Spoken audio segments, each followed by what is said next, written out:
సౌమ్య వినోద్ని కలవడానికి వెంటనే తను చెప్పిన అడ్రస్ దగ్గరికి వస్తుంది. హాయ్ వినోద్ అని చెప్పేసి అంటుంది. ఏంటి సౌమ్య, అసలు ఎందుకు ఇలా చేస్తున్నావు? నన్ను వదిలేసి ఎందుకు వెళ్ళిపోయావు? నేను ఎంతలా ప్రేమించాను అని నిలదీస్తూ ఉంటాడు. శరణ్య సౌమ్య మీద అనుమానంతో తన వెనుకాల వస్తుంది. ఫాలో చేసినట్టుగా శరణ్య అనుమానమే నిజమవుతుంది. మనిద్దరం ఒకటయ్యాం, అలా ప్రేమించుకున్నాం. ఇప్పుడు నీ కోసం నేను జాబు అన్నీ మానేసి వచ్చాను, కానీ నువ్వు మాత్రం నన్ను మోసం చేసి ఇలా రావడం కరెక్ట్ కాదని చెప్పేసి వినోద్ అంటూ ఉంటాడు. అది కాదు వినోద్, నువ్వు పొరపాటుగా అర్థం చేసుకుంటున్నావు. నేను ఎందుకు మాయ చేస్తాను? జాబ్ కోసమని ఇక్కడికి వచ్చాను, కానీ నీకు ఫోన్ చేద్దామంటే నా ఫోన్ పోయింది, నెంబర్లు కూడా లేవు. అందుకే అని కొత్త ఫోన్ తీసుకున్నాను. నీకోసం కూడా నేను చాలా బాధపడ్డాను అనే విధంగా సౌమ్య తెలివితో ఇక వినోద్ని ఇక్కడి నుంచి తప్పించాలని చెప్పేసి అనుకుంటుంది. సరే వినోద్, ఎలాగైనా మనం పెళ్లి చేసుకుందాం, కానీ కొన్ని రోజులు టైం ఇస్తావు కదా నాకు? ఎందుకు? ఇప్పుడు నాకు కూడా జాబ్ వచ్చింది. అలాంటప్పుడు టైం ఎందుకు? మా అమ్మ నాన్న వదిలిపెట్టి నేను ఇందాక నీ కోసం వచ్చాను, అది కరెక్టే. కానీ ఇప్పుడు మన పెళ్ళికి చాలా లిటిగేషన్లు ఉన్నాయి. నేను జాబ్ చేసిన కాడ కొన్ని కండిషన్స్ ఉన్నాయి. ఆ తర్వాత మనం పెళ్లి చేసుకుందాం అనే విధంగా తెలివితో వినోద్ని ఎలాగైనా ఇక్కడి నుంచి పంపించాలని ఆలోచిస్తూ ఉంటుంది. అంటే ఇతను ఆ రోజు మామయ్యని కాపాడిన వ్యక్తి కదా, దీనికిన్ను ఇక అతనికి ఏదో సంబంధం ఉంది. వినోద్ని కలిస్తే నిజాలు తెలుసుకోవచ్చు అని చెప్పేసి వెంటనే శరణ్య ఆలోచిస్తుంది. మరోవైపు ఇంట్లో పెళ్లి పనులు మొదలవుతూ ఉంటాయి. పెళ్లి హడావిడి చాలా చక్కగా ఇంట్లో కూరాడు place, mehndi function, healthy function అన్నీ జరుగుతూ ఉంటాయి. ఇక ఇక్కడ మాత్రం దామిని టెన్షన్ పడుతుండగా వెంటనే పెళ్లి జరుగుతుందని చెప్పేసి సుందరానికి అనన్య చెప్తుంది. ఒసే మొద్దు మొహమోడా, ఈ పెళ్లి జరగద్దని నీకు ఎంత చెప్పినా కానీ అది ఏకంగా వాడితో తాళి కట్టించుకునేదాకా సిద్ధమైంది. నువ్వు చవటలాగా ఈడ కూర్చోడం ఏంటిరా? దానికి వెంటనే ఫోన్ చేసి రప్పించు అని అన్న తర్వాత, అది కాదు, ఇప్పుడు ఆల్రెడీ నువ్వు చెప్పావు కదా అక్కాయ్, మళ్ళీ ఏంటి? సరే ఇదంతా కాదు, కానీ నువ్వు వెంటనే దానికి ఫోన్ చేసి మాట్లాడు అనేసరికి వెంటనే దామినికి ఫోన్ చేస్తాడు. ఇక సుందరం, ఏంటి దామిని, నన్ను మోసం చేయాలనుకుంటున్నావా? నన్ను మోసం చేయి, కానీ నీ ప్రేమ దక్కని ప్రేమ. నేను భూమి మీద బ్రతికి దండగా నేను వెంటనే చనిపోవాలని నిర్ణయించుకున్నా. ఏంటి సుందరం, పిచ్చి పిచ్చిగా మాట్లాడుతున్నావు? పిచ్చి కాదమ్మీ, ఇది ప్రేమ.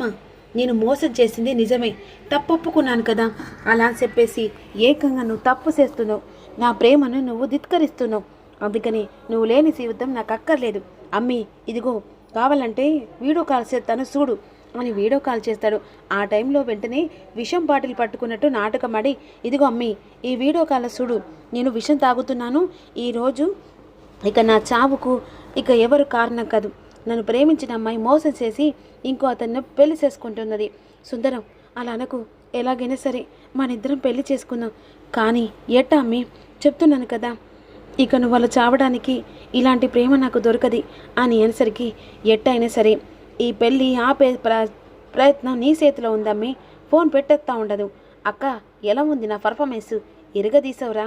ఇక దామినికి ఎలక పడ్డ బోన్ ఎలకల పడుతుంది కదా, అలా ఉంటుంది దీని వ్యవహారం అంతా. ఆనంద భైరవి, ఇక నీ పరువు ప్రతిష్ట అన్నీ ఇంకొక కొద్ది క్షణాలు మాత్రమే ఉంటాయి అని అనన్య అనుకుంటూ ఉంటుంది. ఈలోపు పెళ్లి పనులు మొదలవుతాయి.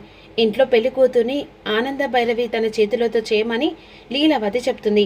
అప్పుడు ఆనంద భైరవి తన కూతురికి తన చేతులతో ఇక పెళ్లి కూతుర్ని రెడీ చేస్తుంది. కానీ దామిని మనసులో ఏదో తెలియని భయం. ఇంట్లో నుంచి ఎలాగైనా పారిపోవాలి, కానీ పారిపోతే మా వాళ్ళ కుటుంబం ఇక నా వల్ల పరువు పోతుంది. నాకంటూ ఒక మంచి పేరు లేదు. ఈ ఇంట్లో కూతురుగా అడుగు పెట్టాను, కానీ పోతూ పోతూ ఇలాంటి వీళ్ళ కుటుంబం పరువు తీస్తే అది నాకు వద్దని చెప్పేసి మళ్ళీ దామిని మనసులో అనుకుంటుంది. కానీ పెళ్ళి ఎలా చేసుకోవాలి? సుందరం నా వల్ల చనిపోవడం నాకు ఇష్టం లేదు అనే విధంగా ఆలోచిస్తూ ఉంటుంది. వెంటనే ఇక పెళ్ళి కావాలని చెప్పేసి పెళ్లి కొడుకు వాళ్ళు కూడా అలా అరేంజ్ చేస్తూ ఉంటారు.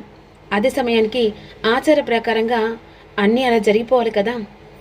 ఆనంద భైరవి ఇంట్లో ఆచారం ఏంటంటే, ఇక పెళ్లి కూతురు తరపున పెళ్లి కొడుకు తరపున ఇక వాళ్ళ చేసే పెళ్లి కొడుకు పెళ్లి కూతురికి పెళ్లి ఇష్టము లేదా అని చెప్పేసి కనుక్కొనడానికి తాను వెంటనే గుడి దగ్గరికి వెళ్తుంది. ఈలోపు వెంటనే అదే సమయానికి ఇక తను ఒక పదవిలో ఉండి ఆ ఊరి పెద్దల మధ్య ఆనంద భైరవి తన కూతుర్ని అడుగుతూ ఉంటుంది. అక్కడ చుట్టుపక్కల వాళ్ళందరూ వస్తారు. అక్కడ పెళ్ళి ఎక్కడ జరుగుతుందంటే ఆనంద భైరవి అత్తారింట్లో జరుగుతుంది. ఇక వెంటనే పెద్దల సమక్షంలో తెలుసుకోవాలని, అమ్మాయి నీకు ఈ పెళ్ళంటే ఇష్టమే కదా అనే విధంగా అంటుండగా ఇక అప్పుడు కాస్త తడబడుతూ ఉంటుంది దామిని. మరోవైపు పెళ్లి కొడుకును కూడా నీకు ఈ పెళ్ళంటే ఇష్టమే కదా అని పెళ్లి కొడుకును అడుగుతుంది. పెళ్ళంటే ఇష్టమేనండి అని చెప్పేసి ఆనంద భైరవికి ఆ పెళ్లి కొడుకు కూడా సమాధానం చెప్తూ ఉంటాడు. ఈలోపు అనన్య రియల్ ఎంట్రీ ఇస్తుంది. ఇక ఈ పెళ్ళి ఆ పెళ్ళి కూతురికి ఇష్టం లేదు అనేసరికి ఏం వాగుతున్నావే అని చెప్పేసి ఆనంద అంటుంది. అవును, పెద్దలున్నారు, పెద్దల సమక్షంలో నేను నిజమే చెప్తున్నాను. ఈ పెళ్లి కూతురు ఇక సుందరాన్ని అబ్బాయిని ప్రేమించింది. ఇప్పుడు ఆ సుందరం చావుతో చెలగాటమాడుతున్నాడు. తను చనిపోవడం కారణం ఇక దామినే కారణమవుతుంది. దామిని కూడా సుందరాన్ని అంతలా ఇష్టపడుతుంది. పెద్దలున్న సమక్షంలో ఆ పెళ్లి కూతుర్ని మీరే అడగండి అనేసరికి అక్కడున్న ఒక పెద్ద మనిషి, అమ్మ వీళ్ళందరి మాటలు కాదు కానీ నిజం చెప్పు, నీకు ఈ పెళ్ళంటే ఇష్టమేనా అనే విధంగా అనేసరికి ఈ పెళ్ళంటే నాకు ఇష్టం లేదండి అని దామిని అంటుంది. ఆనంద భైరవి ఒక్కసారి తలదించుకుంటుంది. లీలావతి అందరూ ఆ కుటుంబం మొత్తం షాకే చూస్తూ ఉంటారు.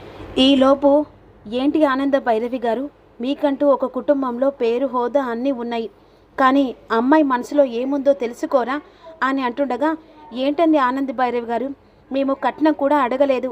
మీ అమ్మాయి మంచి గుణాలు తెలుసుకొని వెంటనే పెళ్ళికి ఒప్పుకున్నాం. కానీ మీరు మాత్రం మా కుటుంబ సభ్యుల మధ్య పరువు ప్రతిష్ట అన్నీ తీశారు. మీలాంటి వాళ్ళు ఇలా నమ్మించి మోసం చేయడం కరెక్ట్ కాదు. వీళ్ళకు ఇంకొకసారి వేరే వాళ్ళను ఇలా వాళ్ళు చులకన చేసుకొని వాళ్ళ జీవితాలను ఇలా చేయకుండా వీళ్ళకు తగిన శిక్ష పడాలని పెళ్ళికొడుకు తరపున వాళ్ళు అంటుండగా అప్పుడు పెద్దలందరూ ఇలాంటి వాళ్లకు ఆనంద భైరవి గారు తీర్పు ఇచ్చారు కాబట్టి ఆవిడకు ఇక కఠిన శిక్ష పడాల్సిందే అనే విధంగా అక్కడ ఉన్న ఊరి పెద్దవాళ్ళు అంటారు. తప్పు తెలుసుకోకుండా ఇక ఏ విషయాన్ని కూడా అర్థం చేసుకోకుండా తీర్పు ఇచ్చిన ఆనంద భైరవి గారికి 10 కొరడ దెబ్బలు అనే విధంగా అనేసరికి తనకి బుద్ధి రావాలంటే కొరడ దెబ్బలతో ఖచ్చితంగా తనకి బుద్ధచ్చలు చేయాలి అని చెప్పేసి అనన్య తన చేతిలో ఉన్న కొరడ తీసుకొని ఆనంద భైరవి మీద ఇక కొరడ కొడుతుండగా అప్పుడు వెంటనే శరణ్య వచ్చి ఆ కొరడ దెబ్బను ఆపుతుంది. అసలు ఏ అర్హత ఉందని మా అత్తయ్యను కొట్టేంత స్టేజ్ నీకు వచ్చిందే? అసలు ఈ సుందరాన్ని నువ్వు టార్గెట్ చేసి దామినిని టార్గెట్ చేసి ఏకంగా ఉచ్చులో బిగించేలా చేస్తావని నాకు ముందే తెలిసే. దామిని దాని మాయలో పడకు. ఇది కావాలని చెప్పేసి నిన్ను బ్లేమ్ చేసి ఏకంగా నీ జీవితాన్ని అది వాడుకునడానికి ఇలా చేస్తుంది. నా మాట విను అని శరణ్య అంటూ ఉంటుంది.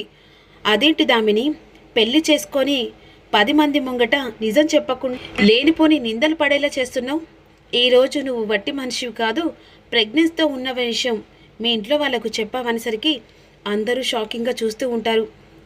ఏంటి, ఏం బాగుతున్నావే అని చెప్పేసి అంటుండగా, అవును నేను చెప్పేది నిజమే శరణ్య, తను కడుపుతో ఉంది అనే విధంగా అనేసరికి అందరూ నోళ్ళను పెట్టి చూస్తూ ఉంటారు. మరి ఏం జరుగుతుందో తెలుసుకో. ఈ టైంలో శరణ్య తెలివితోని ఇక దీని వెనకాల ఆడిస్తున్న నాటకాన్ని అనన్యని తెలుసుకున్న తర్వాత ఆనంద వేసే శిక్ష ఎలా ఉంటుందో కూడా అప్కమింగ్లో తెలుసుకుందాం.